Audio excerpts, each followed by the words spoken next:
So, for our last story, we're going to be talking about some international news, and we're going to be talking about the different Gen Z protests that we saw pop up all across the world. In 2025, we saw the rise of many international protests aimed at austerity, corruption, that, in theory, toppled governments in Nepal, Madagascar, and Bulgaria, as well as governments and the ruling classes of countries in places like Peru and Indonesia start to lose grip on the situation. These protests were largely dubbed the quote-unquote Gen Z protests, given that many of these protests were started by people who were born in the late 90s, early 2010s. A lot of the participants learned about this stuff via social media, namely TikTok. And many of these protests were, they had a deep nationalistic character, given that there was the prominence of their country's flags, maybe of different ethnic group flags, but were also unified by the use of the Straw Hat Jolly Roger flag from the popular anime/manga One Piece. What a time to be alive. Some of these protests did have some level of success due to the overall popular support. In Nepal, in particular, protesters burned down parliament and successfully ousted the prime minister. In Madagascar, they were able to gain the support of the military to get rid of their prime minister, as well as dissolve the National Assembly, albeit temporarily. And in Indonesia, the protests have been happening all throughout the year. In August and September, it was the largest protest that the country had seen in decades. Despite these protests in particular in Indonesia being smaller in scale, the fact that many youth and student-led organizations were consistently protesting stuff like tax hikes and authoritarian rule of the government, that's a really positive sign, and an extremely repressive society and government like one that lives in Indonesia. However, despite the cries of many who are calling for revolution, these protests in many instances have largely been pushing for reforms within the confines of liberal democracy, pushing out one group of political elites in favor of another, and in some instances really not changing a whole lot. So a lot of different examples of how this didn't really result in substantial change in the situation. So I think one of the biggest ones is in Madagascar. Many of the youth were dissatisfied with the new leader, might butcher this name, so it's Michael Randrianirina, who's appointing Salama Rajan Rivielo. Sorry, I'm going to need to work on that. So he's appointing this new person to power, but a lot of the people were disappointed because it's like, wait, like the previous prime minister was going to appoint this very same guy. So how is that any different? It's not, maybe he has a little bit more, fire. Maybe he has a little bit more fire under him. But at the same time, it's like they was going to appoint the same person. In Nepal in particular, we saw the frontrunners for this next general election include members of the centrist RSP party and the former ruling party, the supposed Marxist-Leninist CPM-UML. And they've met together. They've met with the new prime minister, the temporary one who was appointed, Shushila Karki. And after this meeting, it left her saying, the government is committed to guaranteeing a free and fear-free environment. We are working in a manner that leaves no room for doubt. So what does this really say? It says that despite the positive aspects of these protests, the reformist elements of them have brought things back full circle and leave serious doubts as to whether or not the result will lead to substantial change for the masses in Nepal, Madagascar, and many of these other countries. Furthermore, we did see in Mexico in particular that these protests were organized by PAN and PRI, which are both right-wing parties.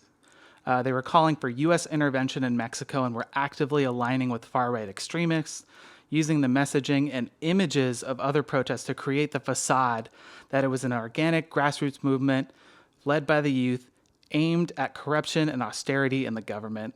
There are even reports that millions of dollars were pumped into bots on social media, which had been dormant for some time, and then suddenly came around and started pushing all this political content to create the idea that this was a viral political moment, when in reality it wasn't. However, it's not to be all like doom and gloom around the situation. I think overall the fact that we saw a lot of youth being activated in different parts of the world, calling for accountability, calling for an end to corruption, calling for an end to austerity.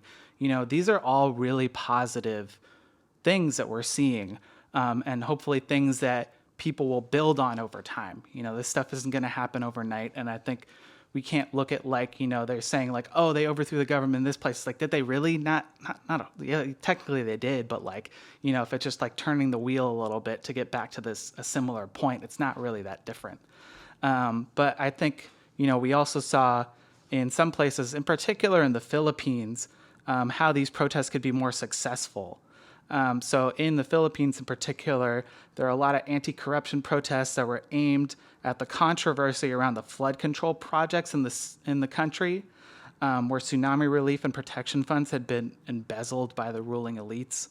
And these protests were mobilized by a large network of political organizations in the Philippines and also internationally, and it led to over 130,000 people participating in some demonstrations. That's a lot of people. And these protests are and still are continuing up until this day. It's going on for almost 5 months at this point. I have confidence that this is going to continue because we're talking about not just a spontaneous movement, one that's actually built on, pre-existing organizations like ones that are a part of the National Democratic Front of the Philippines, and they have a strong foundation, they have clear demands, and they aren't just focused on the idea of pushing out one politician for another, which has been the results of other ones. So, overall, a lot of these protests have been a lot more mixed than I feel like a lot of the, snippets of media that we have seen come out in news outlets. But there have been some positive elements. And yeah, I'd be curious to hear what your thoughts about all this are, Dayton. Well, I think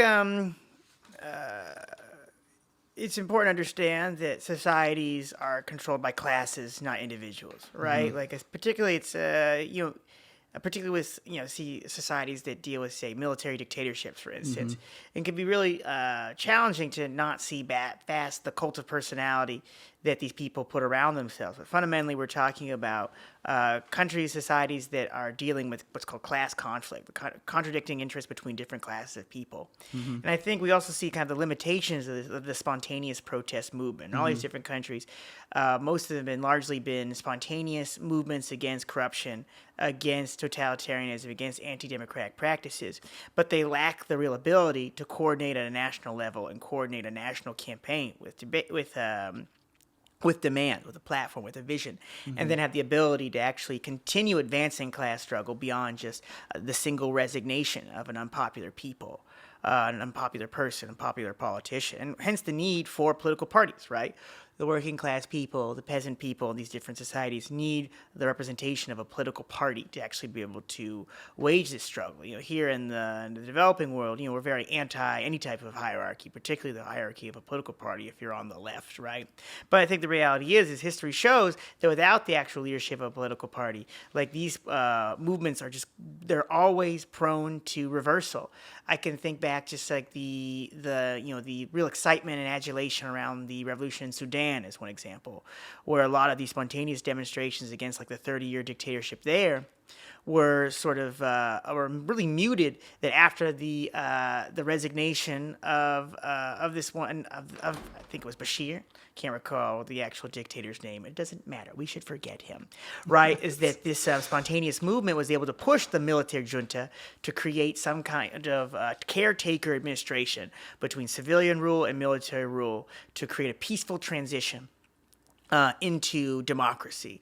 And of course, what happened? These different military factions pushed out the civilians who lacked political representation, lacked any type of means to, which themselves lacked any means to hold the military to account. And these different military factions broke down and are now been engaged in a brutal civil war ever since, right? That's led to genocidal conditions happening in Sudan with starvation, right? With different foreign governments, including the U.S., being involved with funding different sides of the civil war. And that was the result of the fact that the people's movement lacked leadership to actually curtail that and stop that. right?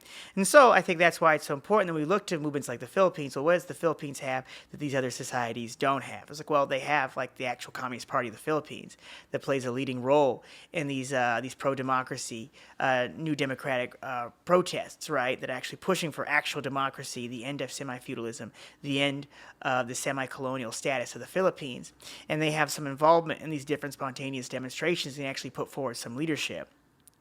And I think it's interesting with stuff going on in Mexico because it's so important that we have to understand this is not a grassroots movement. This is a movement of the right wing trying to get their piece of the pie. It's almost like a right wing's No Kings protest, basically, is what it was, but with much less grassroots appeal. Because again, my understanding was that many of the major student and youth groups in Mexico, vocally denounced these demonstrations as being astroturf, is what we call artificial movements. They're just pumping money into them through the online presentation. They're paying people to go out these demonstrations to present the sort of the liberal, semi-progressive presidential administration there as if they're the devil. It's like, I don't necessarily think that the president is the current president of Mexico is like the solution to Mexico's problems, particularly their semi-colonial status and their reliance on the United States. Absolutely not. But to say that that's somehow some basis for increased military intervention in Mexico is ridiculous. It's a right-wing talking point. It would only be worse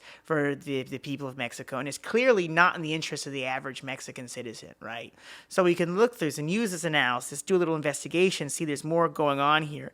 And so I think that's just the thing we have to understand, that the spontaneous movement against the awful things in any society can only go so far. We need the actual leadership of political parties to actually take these things beyond spontaneous upsurges and to actually make lasting change, to actually change which class actually rules society. Because in all the societies we've seen, that basic calculus hasn't been shifted. In Nepal, the bourgeoisie, the semi-feudal elite, they're still in power. Right, they're still in power. Same with Madagascar, same in Mexico, and same even in the Philippines. Although there's demonstrations right now have been much more robust, and so there's a lot more hope there actually. And for the revolutionary movement in the Philippines, in general, because they have the leadership of actual revolutionary parties that actually represent working class and peasant people. Yeah, absolutely. I mean, I think the spontaneity of these protests, that, like I said, that in itself is a positive thing. But in order for it to go beyond that, there has to be actual organized resistance. There has to be actual real leadership being developed in these movements that can actually push it forward to creating a different society, or even for pushing for new leadership, if that's really what people want, though I don't necessarily think that's going to be the best solution necessarily. Because, I mean, yeah, it's like if you look at Nepal in particular, it's like they appointed this, short-term prime minister, and in this next election, it's the same political parties that are going back into it, and so even if the base of like what people's political consciousness is like, we don't like these politicians, we want somebody new, folks have to be able to at least put those folks forward with like some sort of platform, with some sort of demands, as cool as it might be to see on the internet where it's like, oh, they like got rid of the prime minister and they like burned down parliament and they like, were like tormenting the biggest billionaire in the country. It's like, but what happens after that? It's like, if that's all that was happening and it's back to where things were before, but like the needle being moved like a little bit, that's still a long ways to go before things really change for people,